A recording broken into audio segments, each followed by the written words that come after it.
അന്നദാനത്തിന്റെ ഭാഗമായി ശബരിമല തീർത്ഥാടകർക്ക് കേരള സദ്യ വിളമ്പി തുടങ്ങി.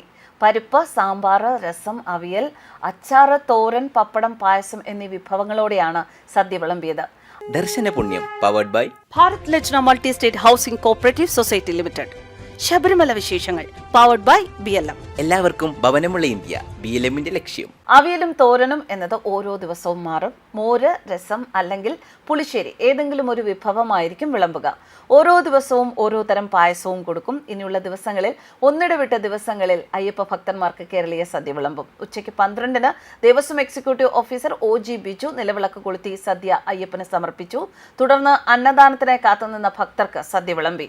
സ്റ്റീൽ പ്ലേറ്റും സ്റ്റീൽ ഗ്ലാസുമാണ് സദ്യയ്ക്ക് ഉപയോഗിക്കുന്നത്. സാങ്കേതിക സൗകര്യങ്ങൾ ഒരുക്കുന്നതിലെ താമസം മൂലമാണ് ഇതുവരെ സദ്യ വൈകിയത് എന്നും അന്നദാന പ്രഭുവായ അയ്യപ്പന്റെ അനുഗ്രഹത്താൽ തുടർന്നുള്ള ദിവസങ്ങളിലും സദ്യ നൽകാൻ സാധിക്കുമെന്നാണ് പ്രതീക്ഷയെന്നും എക്സിക്യൂട്ടീവ് ഓഫീസർ പറഞ്ഞു.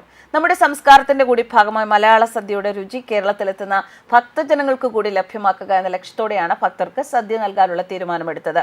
ഭക്തജനങ്ങൾ ഇത് ഉൾക്കൊള്ളും എന്നാണ് വിശ്വാസം. ഓരോ ദിവസവും ഉച്ചയ്ക്ക് 5000 പേരാണ് അന്നദാനത്തിൽ പങ്കെടുക്കുന്നത്. 5000-ലധികം പേർക്കാണ് സദ്യ ഒരുക്കുക. ഒന്നിടവിട്ട ദിവസങ്ങളിൽ സദ്യയും പുലാവും മാറി മാറി ഭക്തർക്ക് വിളമ്പും. News desk കർമാനസ്.